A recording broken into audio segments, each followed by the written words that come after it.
Hello, my name is Maya Higa. I'm super excited to be a part of this conference, to be presenting on how I've used social platforms for conservation education. I'm going to tell you a little bit about me and then about each of the platforms that I use and hopefully how they can be leveraged for your guys' use as well. So, about me. First of all, I'm a content creator. My primary platform is Twitch, so I'm a live streamer on Twitch. We'll talk more about what Twitch is in a little bit. I'm also super active on YouTube, Instagram, Twitter, and I have a TikTok as well. I have a nonprofit organization that I founded in February of 2021 out in Austin, Texas, called Alveus Sanctuary. We'll talk about that in a second. And I'm also a falconer, so my big thing is birds of prey. Joe Segrist, who you guys probably all know who that is on my board of directors for Alveus Sanctuary, is a good friend of mine. And so that's part of why I'm here today. I also have a big soft spot for all birds, purple martins, birds of prey, things like that. These are a few of my socials and the following that I have on each of them. But again, started on Twitch in April of 2019. And my beginning on Twitch was with the Conservation Cast, which was a podcast that I started weekly, and it was designed to connect scientists to a diverse new audience. So I talked to scientists, biologists, psychologists. This screenshot is with Dr. David Schiffman, a shark biologist, and I aired over 60 episodes and fundraised for the research that they were doing or the organization that they represented. It went across the boards in conservation. We did snails, we did gorillas, we did red pandas, we did Hawkwatch International, leafy sea dragon. I mean, we had everything on the Conservation Cast and got to spread a lot of that messaging. We raised over $83,000 for organizations across the board for those guests, and it was a fantastic start for bringing conservation education to Twitch, but it wasn't enough. I was finding that I wasn't able to hold viewers as well as I would like to, and I think it's because of the format. It was just really dense for Twitch, and being a zookeeper in college and doing outreach programs in college, I realized that what I was missing is live animal ambassadors. So to fill that gap, I founded Alveus Sanctuary in February of 2021. And it is a nonprofit animal sanctuary that functions as a virtual conservation education center. So we're on about 13 acres out in Austin. I did a capital campaign fundraiser on Twitch, on my Twitch channel, where we raised $570,000 of capital to start the facility. We now have over 25 ambassadors. We have an emu, we have chinchillas, we have reptiles, we got snakes, a frog. We're working on getting a fox from California here soon. So that's what Alveus is, and I'll show you what that looks like. So another big part of Alveus, I curate educational programs on my stream. So I go live and I teach people about animals, but I also host content collaborations that are live streamed. So the goal there being to combine as many audiences as possible to teach people about conservation. So these are a couple examples of programs that I had. The top one is with Charlie, or Moist Critical. He's pretty big on YouTube. He's got 11 million subscribers on there. And those are some of his other socials as well. 4.3 million on Twitch, which is where we were streaming. And then Jack Manifold and Nikki on the bottom there. Those are some of their combined stats. 3.4 million on YouTube together, 4.4 million on Twitch together.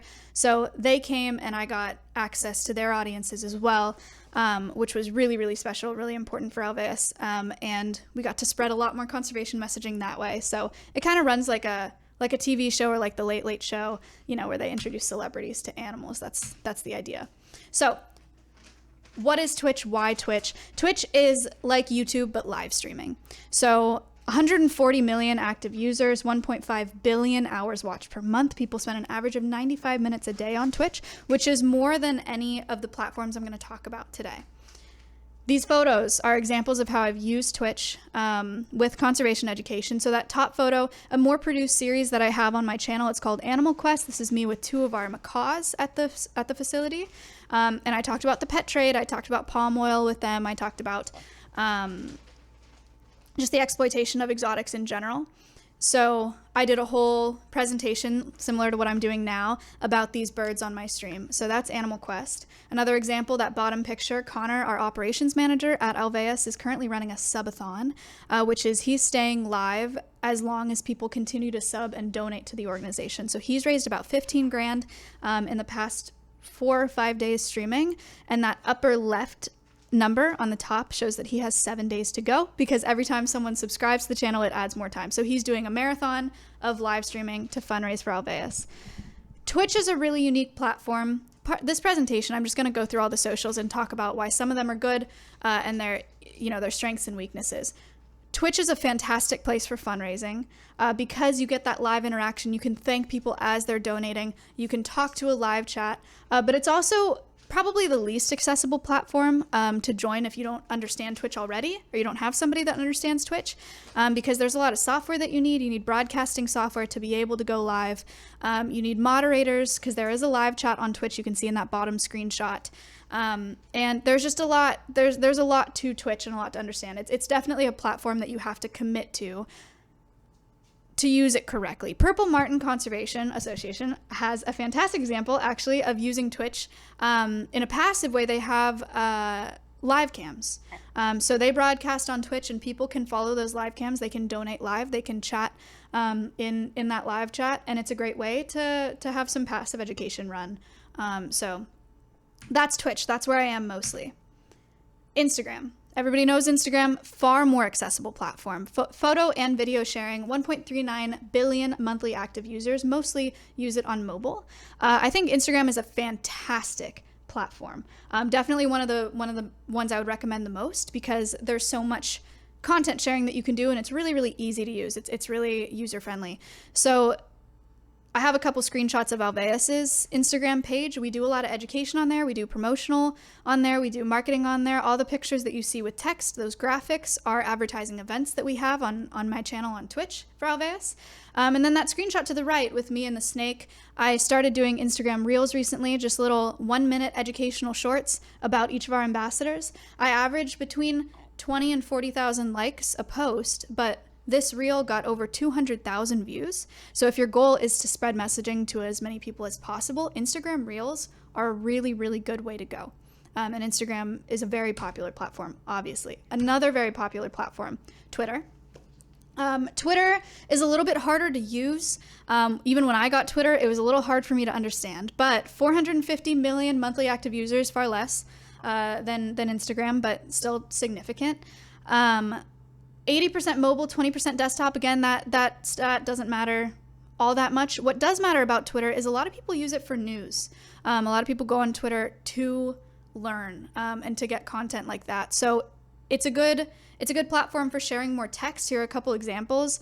That picture of the chinchillas. We do educational posts on Twitter, so that's talking about chinchillas when they're born and stuff like that. And Twitter's also great because it has retweeting features, so we're able to interact directly with fan art, like this example on the top right, which is really cool and helps build a community. So Twitter's great for that, but it is hard to understand at first. Once you get the hang of it, it's a fantastic platform to use too. It's worth a shot if you guys aren't using it already, or if you're interested. I really like Twitter. It's one of my favorite platforms now. This is an interesting one. So Alveus does not currently use Facebook. It is for photo, video, text. Everybody knows what Facebook is here, right? Alveus doesn't use it because the demographic that I teach to is Twitch's demographic, which is between 18 and 25 years old, so much younger than what is on Facebook currently. So I haven't touched this platform, but it is a fantastic platform if you have an older demographic or if you're interested in teaching an older audience. So I have some examples of a wildlife rehab center that I think does a really fantastic job with Facebook. You can do educational posts, you can post pictures, you can post videos, and a really cool thing that Facebook has is a donate feature. So this post on the top right is a video of 5 great horned owls being released, and then they asked for $5 in honor of this release. So can you guys donate $5 to help cover the cost of what it took to rehab these birds? And there is a donate button, like you can see on that picture, right off of the app. So you can attach a fundraiser to each post and fundraise that way while doing education, while sharing photos and videos, while building a community, which is really, really cool, and it's worth a shot. And it's a platform that everybody already understands. So that's a pretty safe bet. YouTube. I am very active on YouTube. It's got 2.6 billion monthly active users. 55.3 billion hours watched per month. There are a lot of people that use YouTube. It's a very, very popular video sharing platform. But it also is great for live streaming. This bottom screenshot of the gorilla, San Diego Zoo runs live cams on YouTube the same way that Purple Martin runs live cams on Twitch, and it can function as a fundraiser. So they run this live cam. It's completely passive. Nobody really has to operate or curate content for this. They just put a live cam up of a gorilla, and there is a blue box there on the right that says help support San Diego Zoo Wildlife Alliance, and there's a donate, so you can navigate to a donation feature right from YouTube. So great way to make some passive income or passive fundraising there. I also have a series on YouTube called the Tiny Mike series that's done exceptionally well. The top one having 23 million views, despite me averaging 100 to 400,000 views a video. And so people love seeing animals on there. I do include educational bits in there, but for the most part, it's just a fun video of these animals from facilities that I've worked at, interacting with the camera. So a lot of potential on there. Also, fun note, the first video ever posted on YouTube was filmed at the San Diego Zoo, which is pretty cool. So that's YouTube. TikTok is a big one. TikTok is blowing up. 1 billion monthly active users, 21.3 billion hours watched per month. TikTok is incredible for new creators because creators with less than 15,000 followers have higher engagement rates, which just means that TikTok will push you into the algorithm if you're a new creator because they want more people on the platform. So if it scares you because it's a new social app and you don't know how to use it, it's worth a shot trying because you get a push at the beginning. So it's worth a shot. Short form video content. I don't know how long videos can be. I think they're usually much less than a minute on TikTok. Alveus Sanctuary has a TikTok. We repost content that I've already done. So those collaborations, those faces might look familiar. The cowboy hat, that's Charlie. And then the one next to him is Jack Manifold. So we've already done that content and we can just rip it and post it to TikTok.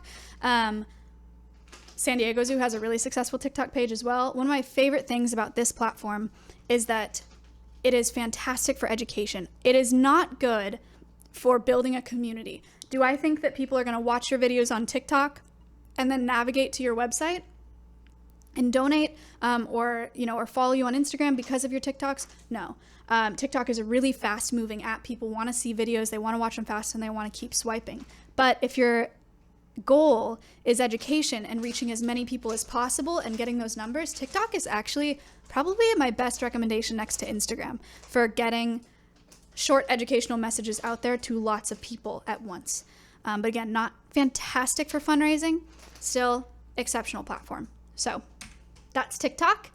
Those are pretty much all the socials that I have here. I'll move this over so you can read this. Recommendations that I have for organizations and individuals that are trying to spread conservation messaging. 1, diversify. So try lots of different platforms to test for traction, see what works best for you and your organization. Each platform is different, and it's different for whatever demographic you have. If you have a lot of older people in your audience already, or older people that follow your organization or that want to learn from you, TikTok might not be the platform, because they might not be on TikTok. It might be something like Facebook. But it's great to just try all of them, because what do you have to lose, So try all of them, see where your traction is, see where your audience is, and see where you can do the best. Post often. Trial and error is essential for finding what earns the most engagement. Alveus posts trial and error all the time. We try lots of different content on our channels, on our platforms, and some of it does great, and some of it flops. But you have to post often and try a lot of it to know what works best for you, and then learn from that. Be consistent on these socials. I see a lot of people fail when they try to post like once a month, or something. TikToks do the best if you post multiple times a day. Not that you need to do that, but the more that you post, the better. The more content people see pumping out from these socials, the more willing they'll be to follow, the more use they'll be more used to interacting and engaging with that content. So being consistent is really important, and that helps you to build a community and a following of loyal consumers. So when you do a fundraiser and you do need people to really show up for you, they will know who you are. It won't just be some post that comes up that they forget about. Set goals. What is the objective for your organization or for your education? Do you want to do fundraising? Do you want to do education? Do you want to get the name out there of the facility? What are your goals and which platforms are going to help you the best? And those are the platforms that you need to be focusing on. That's pretty obvious. But each platform is good for different things, and each one has different features that you can use. So it's a good thing to keep in mind. And then lastly, paying attention to social media. I know social media kind of stinks, and sometimes it's not very fun to be on it a lot, but participating in trends, hashtags, and proper etiquette on each social. Each social has a different language, a different etiquette. They interact with each other differently. So it's really important to pay attention to how people talk to each other on those platforms. And it's essential for growth. You want to seem in touch. You want to seem like you know the platform so that people feel comfortable interacting with that content.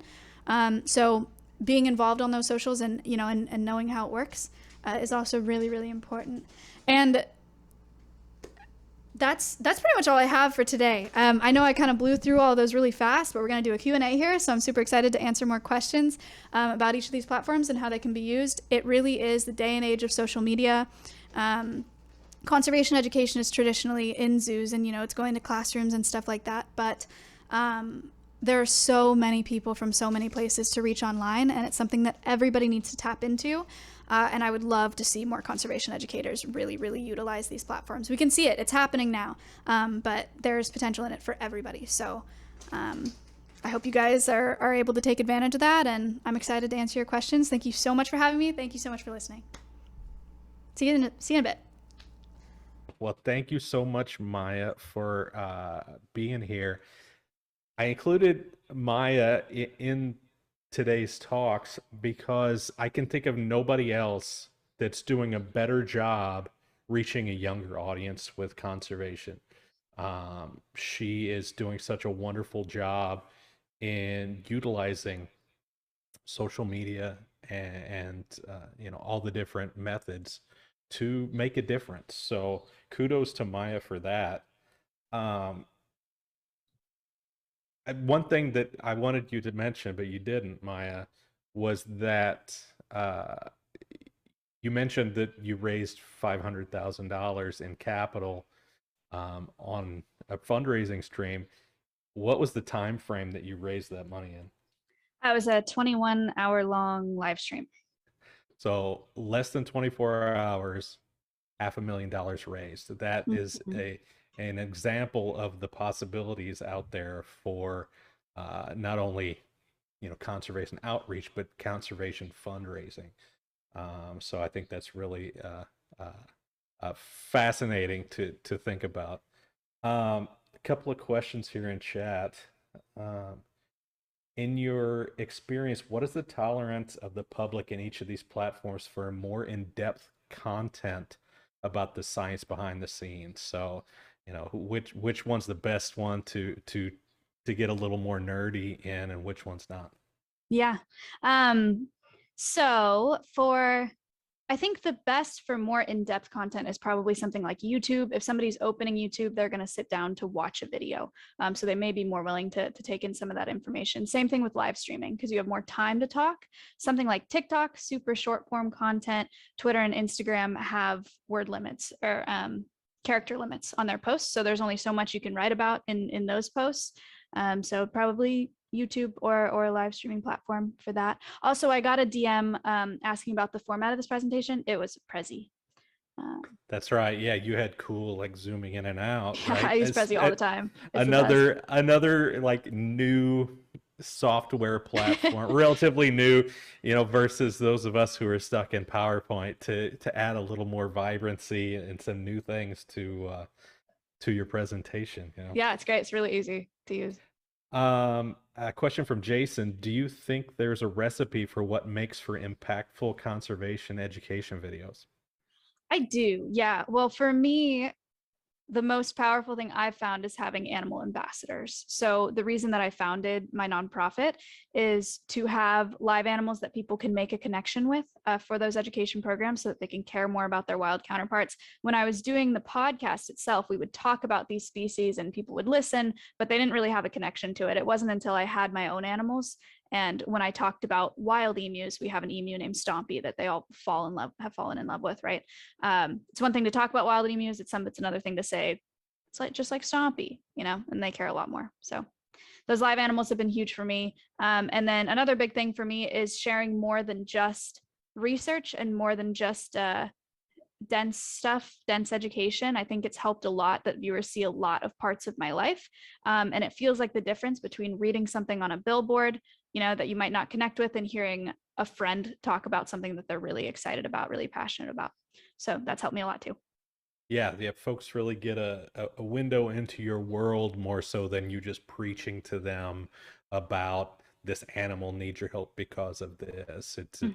It's much more of a casual interaction, and yeah, there's a lot to be said for that. So, any other questions for Maya? Okay. All right, Maya, thanks so much. I know you got a busy day. I'll see you later. Thank you guys so much. Appreciate it. See ya.